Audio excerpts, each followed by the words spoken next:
Ever felt like your car's twin is out there, but somehow cheaper, cooler, or wearing a fancier badge? That's because it probably is. In this video, I'm exposing how your favorite brands have been swapping badges on the exact same cars and charging you wildly different prices for it. Miss this video and you might just pay double for something your cousin's already driving.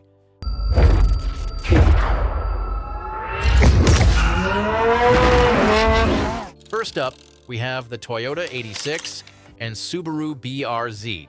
These two sports cars aren't just similar, they're practically identical twins. Both ride on the same Subaru global platform and pack the same 2.4-liter boxer engine, producing 228 horsepower and 184 pound-feet of torque. They share identical 6-speed manual or automatic transmission options and post the same 0 to 60 times around 6.1 seconds. What's different? The BRZ has slightly stiffer front springs and a different front fascia. The Toyota gets marginally softer suspension tuning and unique badging. That's it. They're built side by side on the same assembly line at Subaru's Gunma plant in Japan. Same factory, same workers, just different emblems attached at the end of the line.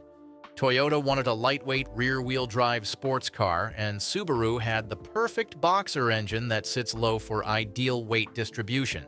The partnership gave us two different cars that are mechanically identical in almost every way.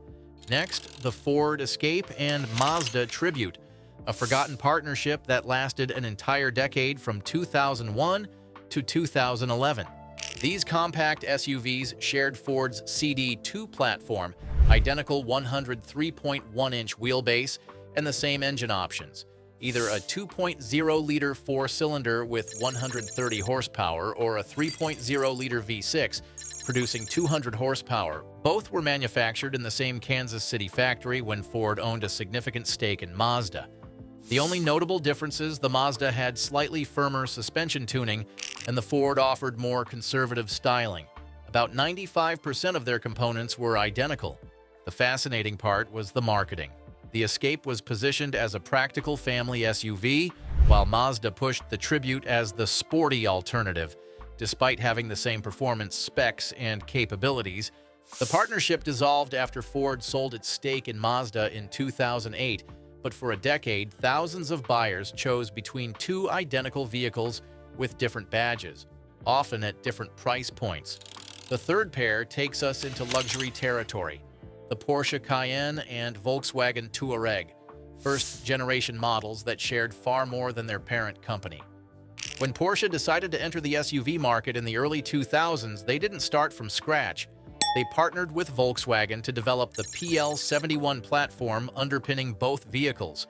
The SUVs shared similar dimensions, the same 3.2-liter VR6 base engine option, available 4.2-liter V8, identical all-wheel drive systems, and even the same air suspension technology. Approximately 60% of their components were shared, yet the Cayenne commanded a $15,000 premium over the Touareg. What did that extra cash buy? Porsche-specific tuning, slightly more aggressive styling, and the Porsche crest on the hood. Yes, the Cayenne performed marginally better due to recalibrated suspension and engine management systems. But the architecture, platform, and core technology remained fundamentally identical. Volkswagen doesn't hide this relationship. Porsche, however, rarely acknowledges it, probably because admitting your luxury SUV shares DNA with a more affordable option doesn't help justify the premium price tag. Moving to pickup trucks, the Chevrolet Silverado and GMC Sierra represent perhaps the most successful same vehicle, different badge strategy in automotive history. These full-size trucks share GM's T1 platform and offer identical powertrain options, from a 2.7-liter turbocharged four-cylinder to a 6.2-liter V8 with 420 horsepower. They have the same frames, transmissions, towing capacities, and payload ratings. The differences primarily cosmetic. The Sierra gets LED headlights, a more premium interior, and the exclusive multi-pro tailgate with 6 different positions. Mechanically, they're indistinguishable. The pricing strategy is where it gets interesting. GMC positions the Sierra as the professional-grade option Targeting contractors and upscale buyers, a fully loaded Sierra Denali costs nearly $10,000 more than a comparable Silverado High Country, despite sharing almost all mechanical components. This strategy allows GM to capture different market segments with essentially the same truck, maximizing profits without developing separate vehicles. And it works. Both trucks consistently rank among America's best-selling vehicles. Hey, before we continue exposing more automotive twins, take a second to hit that subscribe button and give this video a thumbs up. It helps the channel grow, and you'll be first to know when we drop more content revealing the auto industry's secrets. Now, for one of the most surprising pairs, the Nissan Frontier Navara and the Mercedes-Benz X-Class pickup truck. When Mercedes entered the global pickup market in 2017, they partnered with the Renault-Nissan Alliance and based their X-Class on the Nissan Navara, sold as the Frontier in some markets. Both trucks shared the same ladder frame chassis, similar dimensions, and identical 2.3-liter diesel engine options. They rolled off the same assembly line in Barcelona, Spain, sharing approximately 70% of their components.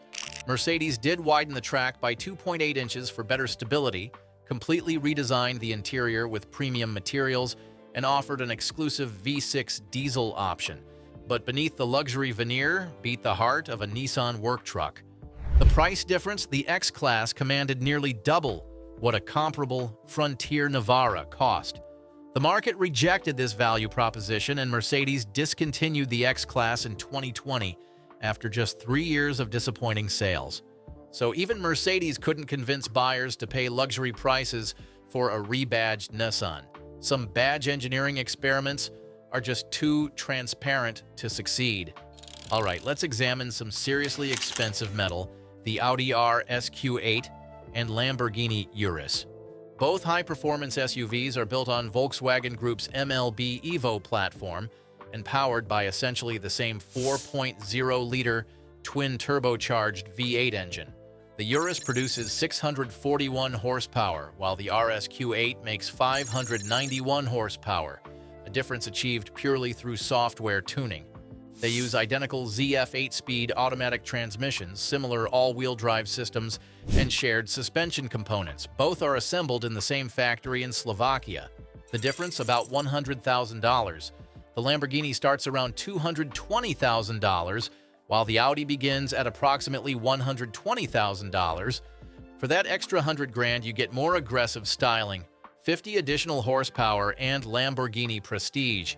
In performance terms, the RSQ8 is only about 0.3 seconds slower to 60 miles per hour than the Urus. That's paying $333,333 per tenth of a second. What's more, both vehicles share components with the Porsche Cayenne Turbo and Bentley Bentayga. All four are variations of the same high-performance SUV platform. This quadruplet represents the extremes of platform sharing: 4 vehicles with wildly different price points, but remarkably similar mechanical underpinnings. The question is whether the badge and styling are worth the massive price premium. Next, the Dodge Caravan and Chrysler Town & Country demonstrate how effectively one company can sell the same vehicle to different demographics. For nearly 30 years, these minivans shared virtually everything: identical platform, engines, transmissions, and the innovative stow-and-go seating system. They were built on the same assembly line in Windsor, Ontario. The difference? Trim levels and marketing. The Dodge targeted budget-conscious families with a lower starting price, while the Chrysler version added wood-grain trim, leather seats, and chrome accents to justify its premium positioning. At their peak in the early 2000s, these twins dominated the American minivan market with over 40% combined market share. The price gap could reach $10,000 between comparable models, all for some extra leather and chrome trim pieces. What makes this case fascinating is how transparent the relationship was. Unlike other examples where manufacturers downplay similarities, Chrysler openly marketed these as related but different vehicles aimed at distinct customer bases, and buyers accepted this premise for 3 decades. Moving on, the 1973 Toyota Celica liftback and 1969 Ford Mustang represent a different kind of automotive twinning. design inspiration that borders on imitation. Unlike other pairs on our list, these weren't built on the same platform or by the same parent company, but place them side by side and the similarity is undeniable. I mean, identical fastback profile, similar proportions, nearly identical C-pillars, and even the same 3-bar taillights. Beneath the similar styling, they were fundamentally different vehicles. The Mustang offered American V8 power with engines up to 7.0 liters, while the Celica featured modest 4-cylinder engines ranging from 1.6 to 2.2 liters. The Celica was lighter, more fuel-efficient, and more nimble, crucial advantages during the 1970s oil crisis. Toyota clearly studied the Mustang's successful formula, but adapted it for changing market conditions.